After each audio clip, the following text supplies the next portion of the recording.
call the meeting to order. Anyone who is who intends to testify, please raise your right hand and be sworn.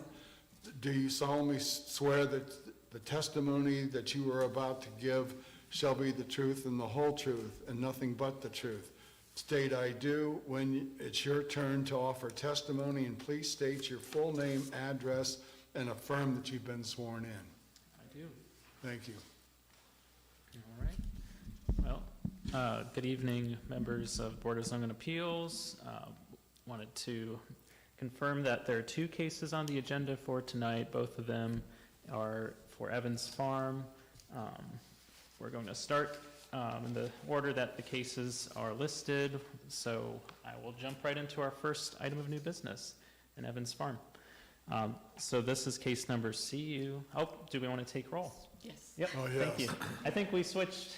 I should have caught it first. So let me take roll. Mr. Trebs? Here. Ms. Ross? Here. Mr. Pax? Here. Mr. McCoy? Here. And Ms. Neff? Here. Thank you. All right. So now we can jump right in. Case number CU 25-02. This is located on the Cove side of Evans Farm, which is at the address 1300 Waxberry Way. This is a 21.76 acre parcel and zone plan commercial and office. This request, the applicant is seeking a conditional use from section 22.04A of the zoning resolution to allow for the installation of a monument-style sign on a property zone plan commercial and office district under the full list of Evans Farm rezoning cases that you have in front of you. The subject parcel is located at 1300 Waxberry Way and is currently owned by The Cove at Evans Farm, LLC. For the surrounding area, to the north, the zoning is Farm Residential District. The land uses are single-family residences and Short Street.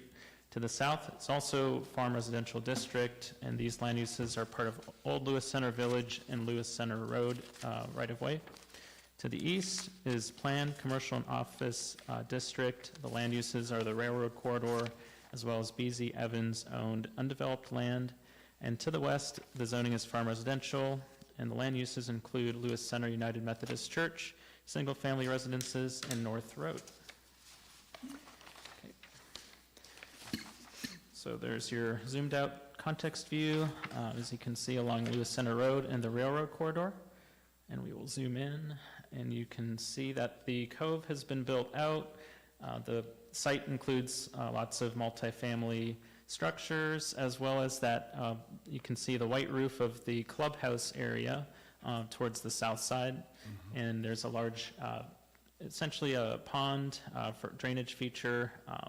The sign you'll see a little bit more closely in a subsequent exhibit is near to that drainage feature. So for the staff review, this is strictly a conditional use, and it's from section 22.04A. I will move right along to where we responded to the criteria. So you will see, starting in section 3, you can read along with me, a determination that the proposed sign meets all of the following requirements. The sign is a monument-style freestanding sign. The applicant is proposing a monument-style freestanding sign as shown in Exhibit 1 below. The maximum height of such sign does not exceed 8 feet above the average grade of the site, and the sign is located at the distance from any street right-of-way line as required. According to Exhibit 1, the proposed sign will be 6 feet and 6 inches from grade to the top of the sign. The sign is proposed to be approximately 31 feet 0 inches from the property line adjoining the right-of-way of Lewis Center Road. According to Section 22.04A3E, the minimum setback permitted is 17 feet. That should be 27 feet, as opposed to how I wrote it out, from the right-of-way, so the sign meets this standard. For C, the sign does not have more than 2 sides or surfaces. The sign as proposed will have 1 side as shown. As for D, the display area of any 1 side or surface does not exceed 1/2 the total area, display area permitted. The permitted area of the sign in its location is 64 square feet. Total sign area of each side totals 43 1/2 square feet, so the sign meets this standard. Okay.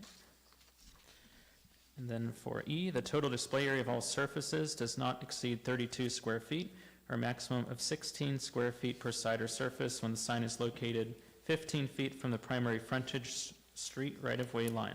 For each additional 1 foot setback from the street right-of-way line, an additional 8 square feet of total display area or maximum of 4 square feet per side or surface will be permitted, up to a maximum of 128 square feet of total display area, or a maximum of 64 square feet per side or surface as permitted. The proposed one-sided sign will be 43.5 square feet per side. The sign will be set back 31 feet and 0 inches from the right-of-way of Lewis Center Road, so 64 square feet per side is permitted. The sign meets this standard. For F, not more than 5 colors shall be used for the purpose of this section. Black and white shall not be considered colors. The sign meets this standard. For G, no part of such sign will be closer to any street right-of-way line than 15 feet, nor closer to any property line than the applicable building setback line if the adjoining property is in a residential district. The proposed sign will be set back 31 feet from the street right-of-way line, which meets this standard. That concludes our responses. The rest of the responses would essentially state that the standards are met. Right, so I move into looking at Exhibit 1, the sign details. You can see with, just as I had described, the dimensions listed there. The sign is approximately 6 feet, 6 inches above grade if you measure from finished grade to the top of that post. It meets all of the requirements for size and based on the location that it's being proposed. And it's relatively small, but there is a arrow designating or denoting the location of the sign.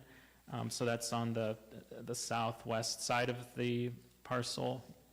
Philip might be able to zoom in. Yep, thanks, Philip. And then I did end up measuring, to be clear, what the exact setback distance was, and you can see on that Exhibit 3, Bluebeam measured 31 feet and 0 inches for the proposed sign. That is all the staff review that we have, and then the rest is the conditional use board analysis as well as the proposed resolutions.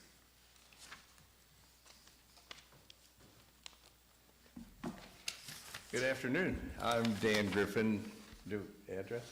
Right. Yep. 5672 Evans Farm Drive, Lewis Center, Ohio, 43035. We came here 11 years ago to do Evans Farm, and still here. I'm going to be here for another 20. Yeah, when the roundabout went in, and then we put our 10-foot trails in, we realized that to have a sign that anybody could read, we needed to push it way farther back, and we didn't want to do a 4x8 sign like people do. We wanted to do a nice monument built around it. So we're 13 feet bigger than the sign, so we wanted to get the conditional use permit, which allowed us to go bigger, but we don't want to make it too big either. So really, that's it. I think we've met all the conditions. So. Questions from the board? I couldn't tell, is the sign illuminated? You know. I mean, from the ground even, ground light. It should be. It should have some lights underneath, but I don't know if the drawing they gave me showed it. It did not. No, it did not. Doesn't say anything. I didn't see any text defining it either. Would it make a difference for the board if it was illuminated or not? I'm just asking.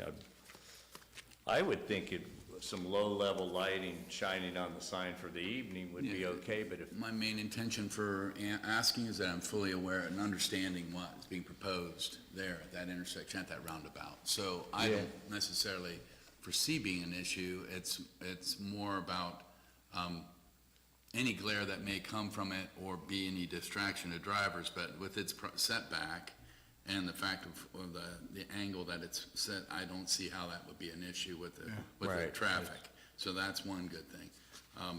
And so I'm also just I assume it's not an internally illuminated sign. No, It's, it is not. So it will be from the ground, so that's fine. And that's permanent also, right? I Yes. mean, that's the intention, that it Yeah, will be we permanent. wanted to make it look nice and. Yeah. The base itself, then I assume, well, it's a detail, but that's not necessarily germane to us, but that's fine. No, that was a real question I had. I don't see any, or having any objection to what you're doing with the ground mount uplighting. Thank you. Yeah,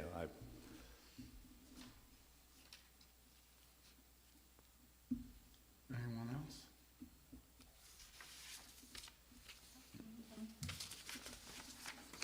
Anyone want to propose a motion?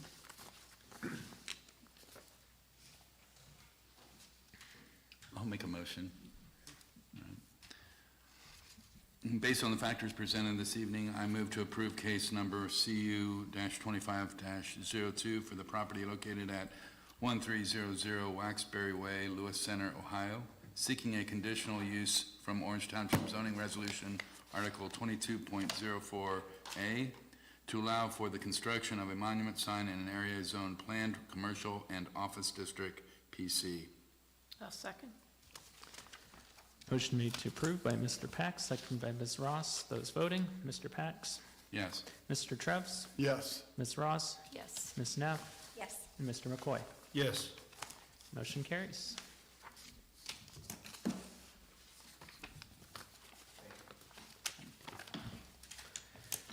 All right, I'll go right ahead into our second case. It's an Evans Farm theme. So this case is over on the other side of the development within the single-family planned residential district. This is case number VA 25-03. The address here is 5479 Maple Drive. This is a 0.26 acre lot, and the request is seeking an area variance from Evans Farm due to a discrepancy in the development plat regarding the specific lot's width, which impacts the determination of the required front setback distance. So we will get into what this discrepancy means. It's pretty well spelled out in the text in front of you, so I'm just going to go right into it. The applicant had originally requested an area variance from rezoning case 0N24-04 and all previous amendments in Evans Farm to allow for the front of the home to be set back 13 feet, 0.09 inches, and encroach 1 feet, 0.91 inches into a 15-foot front yard setback in an area zoned single-family plan residential district. Previously, the applicant applied for the new home build on September 17, 2024, under permit 2024-0460, which was approved. Subsequently, the applicant received information that the lot is greater than 90 feet wide and then submitted the variance application for setback relief. The home is presently under construction. So, upon staff review, two findings were made. First, it was discovered that the development's original plat indicated the lot width chord length is approximately 88 feet and 11 inches, or 88.95 feet. The Evans Farm development plan states that plots less than 90 feet wide have front setback requirements of 10 feet, and plots that are greater than or equal to 90 feet wide have front setback requirements of 15 feet. Secondly, the covered porch area in the front is subject to the front setback requirement. This is the closest point to the right-of-way edge and serves as the initial measuring point to the home, which is set back 10 feet to the porch. The plat specifically classifies on a different page the parcel lot 9006 as between 90 and 99 feet width, which is a discrepancy from the width measurement, which is also on the plat. So, while a variance is not explicitly required based on the plat's ambiguity, the applicant intends to still proceed with the variance request with the intent to alleviate any future impacts to the home's marketability and to avoid any confusion. So the subject property is located again at 5479 Maple Drive and lot 9006, currently owned by Sayed Aslam and Anwar Hiba. I'll keep moving right through the staff report. So for the surrounding area, to the north, and in fact in all directions, as you can see from that zoomed out aerial, it is single-family plan residential district zoned. To the north is single-family residences, as well as to the south. To the east is undeveloped land, which is owned by Evans Farm, zoned SFPRD. And to the west is Maple Drive, as well as other single-family residences. We will move to the zoomed-in aerial, and you can see this house is a little bit further along than the aerial represents. It is currently under construction. The applicant can clarify the specific status for you if you desire to know. All right, staff review, the variance request front yard setback. This is an area variance from rezoning case 0N2404 Evans Farm and all previous amendments. Front yard setback requirement for lot 9006. If it's measured as a 90-foot lot, as it states on page 2, that would be 15 feet. So the rezoning text specifies that front setbacks are measured from an internal public right-of-way. This property only has a public right-of-way frontage on Maple Drive, establishing the front setback along this road. The width of this property is less than 90 feet. However, the lot is listed as over 90 feet wide on the plat. See Exhibits 2 and 3. Therefore, where the 15 feet front setback required, the home is encroaching 5 feet and 0 inches. The proposed home complies with all other setbacks, and again, that's a under construction home. Exhibit 1, you can see the details of where the front covered porch corner is, and that distance is 10 feet, 0 inches from the front, the right-of-way edge. We'll move into Exhibit 2, and then here's the plat measurement we have highlighted for you. This is the one showing the 88 feet, 88.95 feet, and that's from Evans Farm, Section 2, Phase D, Part 1 and 2. And then there's the discrepancy with the other page, which is shown on Exhibit 3. So Exhibit 3 shows that this is listed as a 90-foot wide lot. Based on that, that's where we get the 15-foot front building setback. All right, I think Exhibit 4 is the original application for the zoning, the new home, which was approved using the chord length indicated as 88.95 feet. Therefore, we applied the 10-foot setback at that time, but I think you all are following and getting the picture of why the variance is in front of you. So that's all for staff review. The board analysis and criteria is following. And I can summarize that even quicker, but he's done an incredible job. Actually, that Dan Griffin, 5672 Evans Farm Drive, Lewis Center, Ohio. Actually, that lot is where Mrs. Griffin and I were one day going to build our house, but the building costs got too expensive. And when we replatted that whole Section 2 on that Maple Drive, because they all backs up to green space because of the curvature of the street and everything, when we replatted it and made a lot of the lots down here a little wider, and then we made this one wider because it was real skinny and you couldn't build a house on it. When we replatted it, we thought we had replatted it at 90, and so the plat, when the engineer put it in at 90. So when they submitted, I guess a lender, one of the lenders who was making a draw, the house is already under construction. One of the lenders, inspectors made a draw, must have seen the plat, and then did the measurement, and so he told the builder, 3 Pillars, hey, you've encroached into the front yard setback, thinking it was 15. Eric found it, really, so I thought we'd better apply for a variance because it's already under, it's already built. And, but then he found out it was only 88.